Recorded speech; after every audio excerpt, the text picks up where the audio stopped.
क्या तुमने कभी सोचा है कि कोई इंसान 3000 साल से जिंदा कैसे रह सकता है? बिना मरने, बिना नड़ने, बस दर्द झेलते हुए।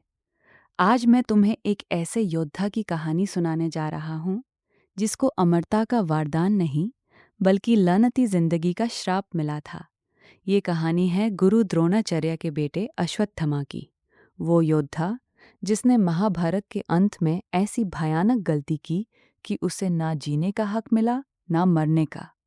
भगवान कृष्ण ने इसे ऐसा श्राप दिया कि आज भी, इस पल भी, वो कहीं ना कहीं भटक रहा है। घावों से भरी हुई बॉडी के साथ, मवाद बहती हुई, दर्द से चिल्लाता हुआ।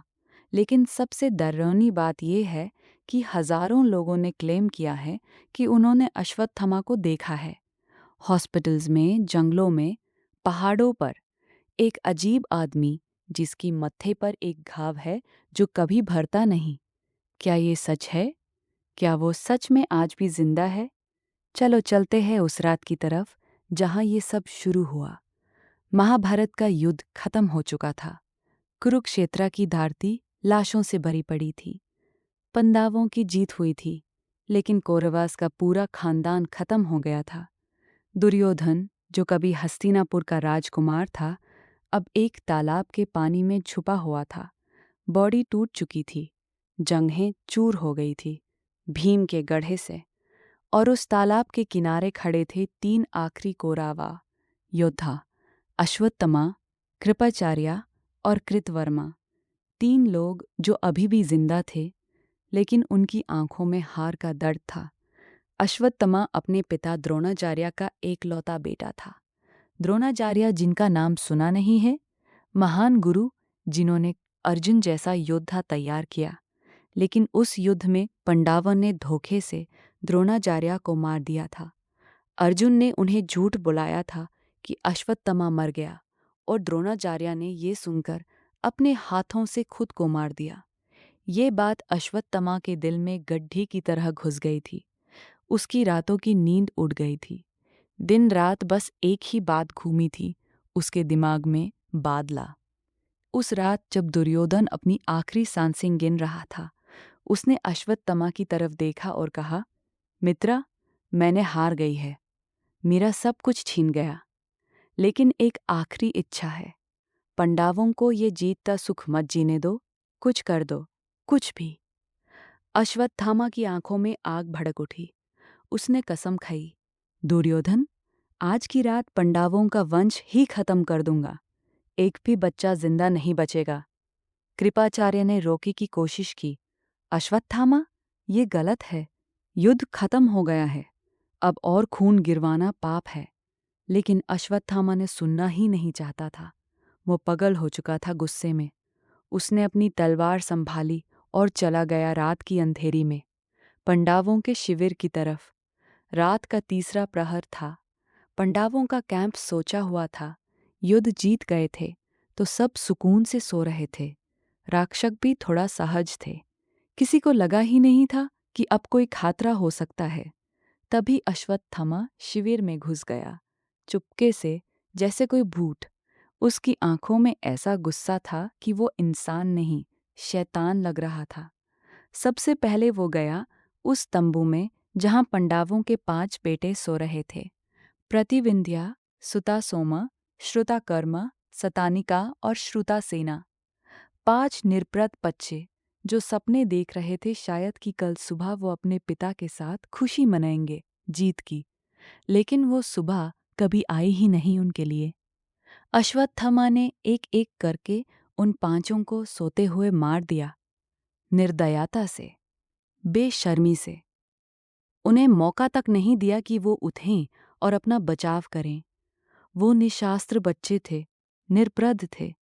लेकिन अश्वत्थामा को कुछ फर्क नहीं पड़ा। फिर उसने धृष्टद्युम्न को मारा, वही धृष्टद्युम्न जिसने द्रोणाचार्य को युद्ध में मारा था।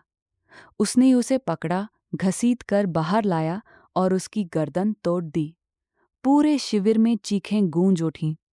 लोग भागे, लेकिन अश्वत्थामा ने कितनों को कत्ल कर दिया उस रात। इतिहास में क्लियर नंबर नहीं है, लेकिन कहते हैं हजारों लोग मर गए। जब सुबह हुई पांडव जब वापस आए तो वो मंजर देखकर दंग रह गए। उनके सब बच्चे मरे पड़े थे, खून की नदियां बह रही थी। द्रौपदी चिल्लाते हुए आई और अपने बेटों की लाशों को देखकर बेहोश हो गई। युधिष्ठिर, जो कभी गुस्से में नहीं आते थे, उस दिन आग बबूला हो गए। अश्वत्थामा को ढूंढो, आज उससे जिंदा नहीं छोड़ूंगा। अर्जुन अपने रथ पर सवार हुआ और निकला अश्वत्थामा को ढूंढने। और जब उस मिला, तब तक अश्वत्थामा समझ चुका था कि उसने कितना बड़ा पाप किया है।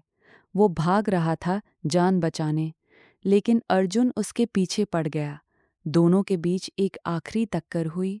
अश्वत्थामा ने देखा कि वो बच नहीं सकता, तो उसने अपना सबसे खतरनाक अस्त्र चलाया, ब्रह्मास्त्र। हाँ, वो अस्त्र जिसके बारे में तुमने सुना होगा, न्यूक्लियर वेपन से भी ज्यादा पावरफुल। एक ऐसा अस्त्र जिसको एक बार चला दिया तो वापस नहीं ले सकते।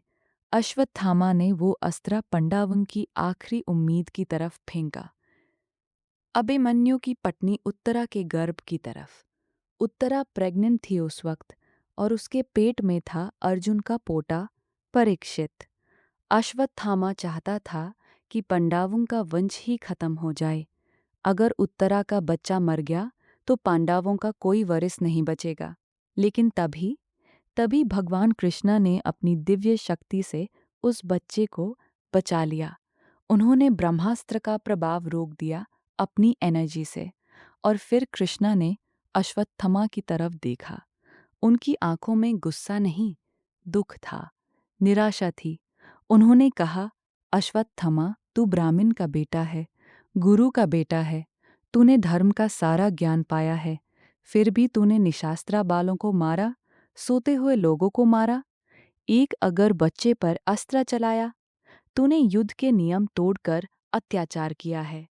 इसलिए आज से तू 3000 साल तक भटकेगा इस धरती पर।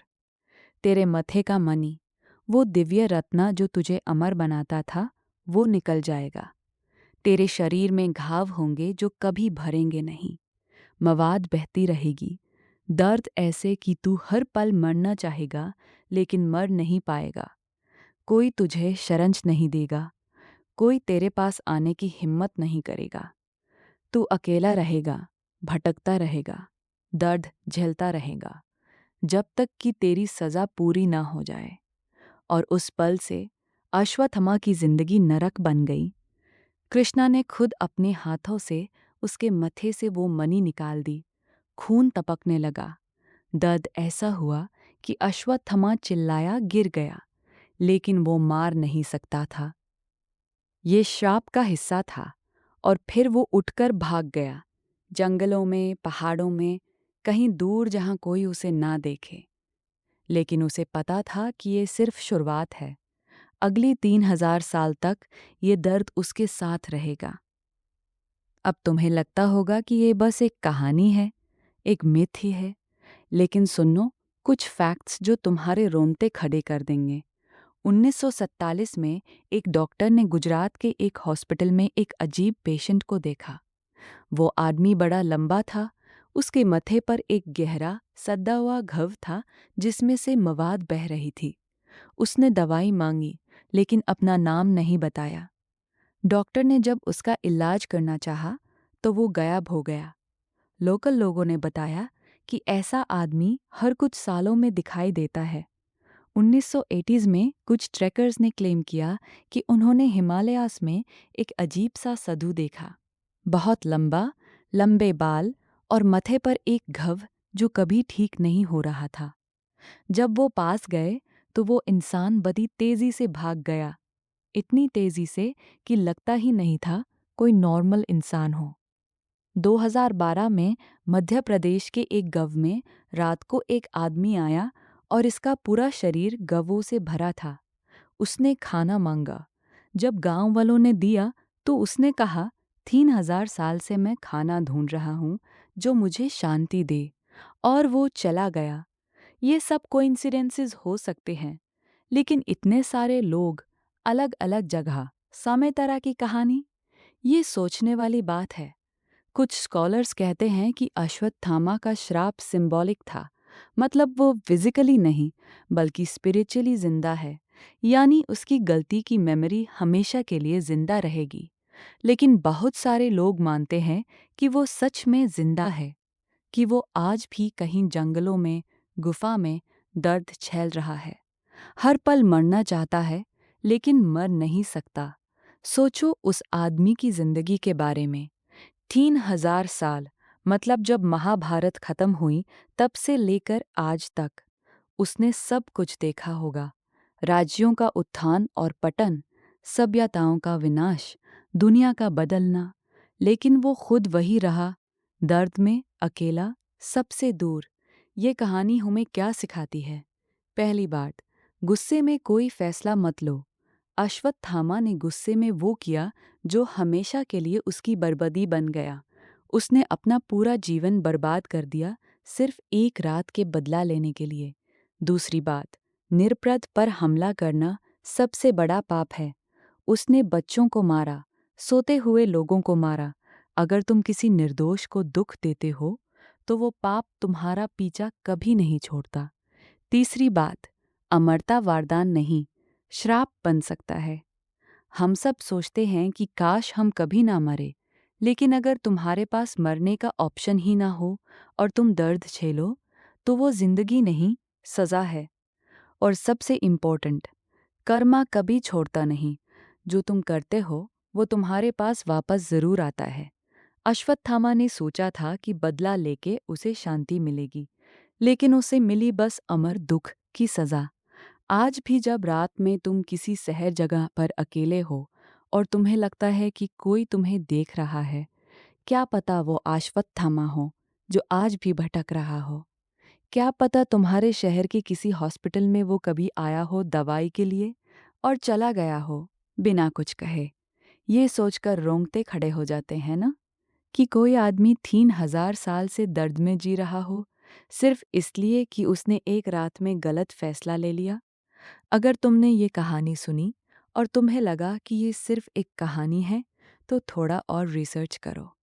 तुम चौंक जाओगे ये जानकर कि कितने सारे आई विटनेस अकाउंट्स हैं अश्वत्थामा के, इंडिया के अलग अलग हिस्सों से, अलग अलग टाइम पीरियड से।